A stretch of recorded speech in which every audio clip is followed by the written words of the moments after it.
आज हम कक्षा 9वीं का संस्कृत विषय का पाठ पढ़ रहे हैं। पाठ छठा, भ्रांतो बालक। भ्रांतो बाले का मतलब है भ्रमित बालक, भटका हुआ बालक।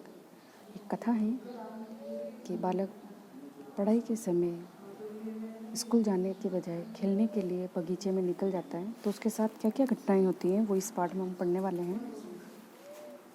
भ्रांते कश्चन बालः पाठशाला गमन वेलायां क्रीडितुम् अगच्छत्।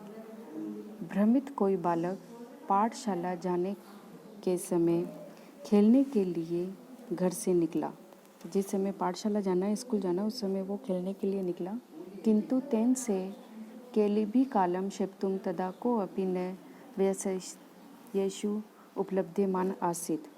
परंतु उसके साथ केलिभी का अर्थ होगा खेल द्वारा, कालम क्षिप्तुं का अर्थ है समय बिताने के लिए, तदा को अपि वहाँ कोई भी, व्यस्य का अर्थ है मित्र, मित्रों में कोई भी मित्र, उपलब्धमान उपलब्ध नहीं था।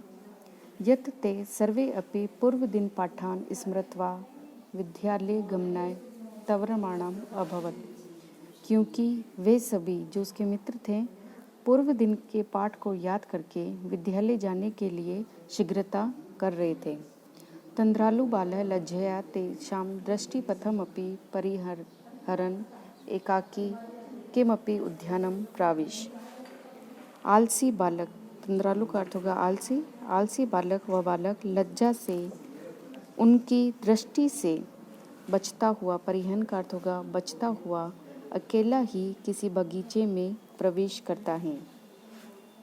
सचिंत्यत, वह सोचता है, विरमंतु एके वराका पुस्तक दासा, कि रोको, विरमंतु का अर्थ होगा रोको, एते वराका, इन बेचारे, वराका का अर्थ होगा बेचारे, पुस्तक के दासों को। अहम तो आत्मनम विनोदिष्यामि, कि मैं तो स्वयं ही अपना, आत्म का अर्थ होगा अपना, विनोदिष्यामि का अर्थ है मनोरंजन करूँगा। संप्रति विद्यालयं गत्वा भूयं क्रुद्धस्य उपाध्यायस्य मुखं द्रष्टुं नैव इच्छामि, कि अब विद्यालय जाकर निश्चित ही क्रोधित हुए उपाध्याय का अर्थ है शिक्षक के मुख को नहीं देखना चाहता। एते निष्कुटवासीन प्राणीन एव मम व्यस्या संतु इति, कि यही निष्कुटवासीन का अर्थ होगा वृक्ष की कोठर में रहने वाले प्राणी ही, मम व्यस्या का अर्थ है मेरे मित्र, संतु मतलब होंगे, इति मतलब ऐसा उसने सोचा। अत से पुष्प उद्यानम व्रजंतम मधुकरम दृष्ट्वा तम क्रीडितुं द्वितीवारम आवहत। इसके बाद वह पुष्प उद्यान में, उस बगीचे में, व्रजंत का अर्थ होगा घूमता हुआ, मधुकर मतलब भंवरे को देखकर उसको खेलने के लिए 2-3 बार उसका आह्वान करता है, उसको बुलाता है। तथापि से मधुकर अस्य बालकस्य आह्वानम तिरस्कृतवान, फिर भी वह मधुकर जो है, जो भंवरा है, उस बालक की आवाज़ का तिरस्कार करता है। ततो भूयो भूये हठ मार्जिति बाले से मधुकर अगायत।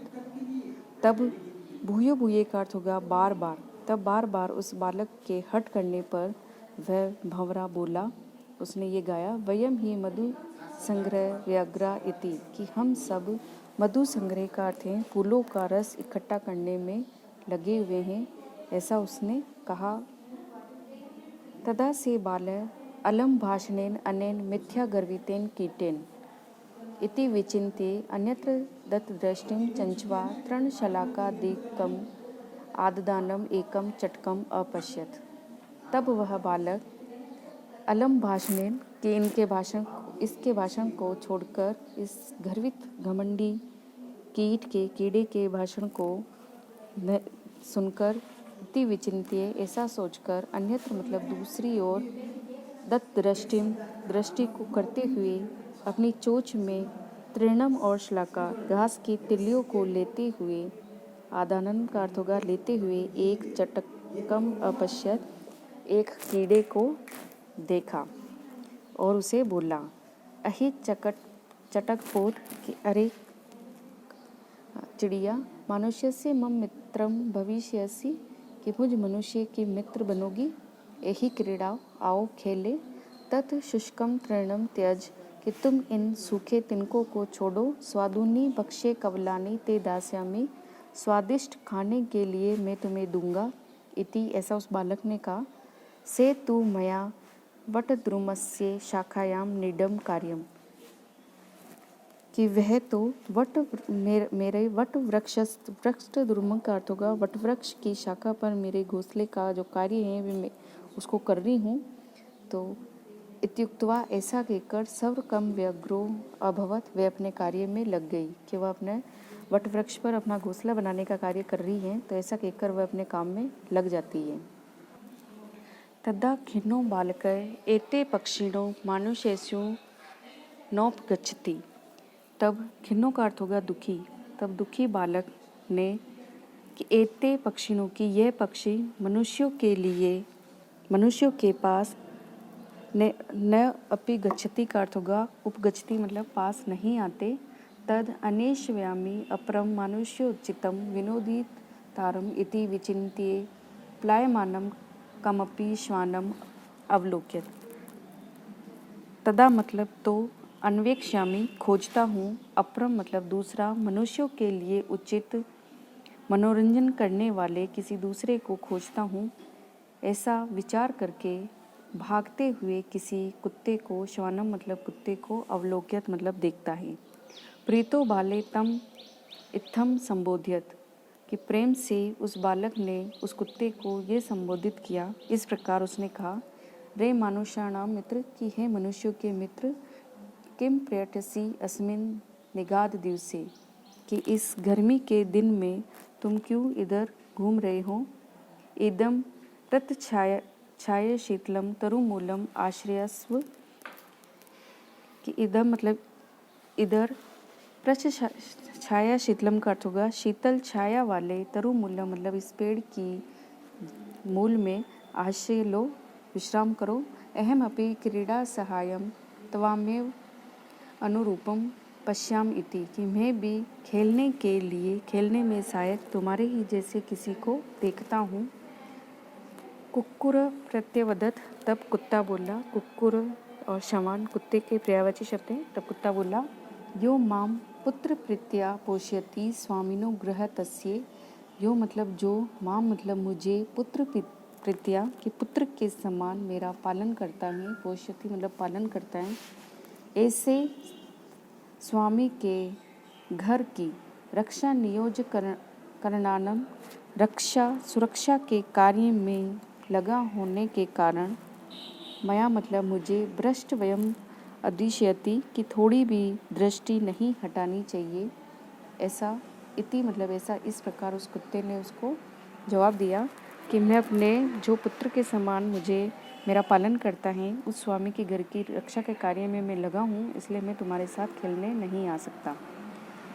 सर्वे एवं निषिद्ध से बालो भग्न मनोरथ सन, कि सभी के द्वारा इस प्रकार निषिद्ध मतलब मना किए जाने पर वह बालक, टूटी इच्छाओं वाला वह बालक सोचने लगा।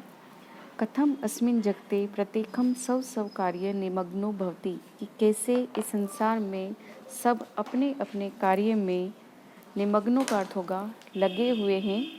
न को अपि मामेव वृथा कालक्षेपम सहते, कि कोई भी, मामी मतलब मेरे समान, वृथा मतलब बेकार ही अपने समय को बिताना चाहता है। न मैं एतेभ्य, कि इन सभी को नमस्कार, ये मैं जिन्होंने, मैं मतलब मेरी, तंद्रालुतायाम का अर्थ होगा आलस्य से, कुत्सा मतलब घृणा, संपादिता उत्पन्न करा दी, कि इन सभी को नमस्कार जिन्होंने मुझे, जो मेरी आलस था उससे मुझे घृणा उन्होंने उत्पन्न करवा दी। अथ स्वचितम अहम अपि करोमि, कि मैं भी स्वचितम मतलब अपने लिए जो उचित हैं उस कार्य को मैं करता हूँ। इति विचार्ये, इस प्रकार विचार करके, त्वरितम पाठशालाम अगच्छत, शीघ्रता ही वे पाठशाला में चला गया।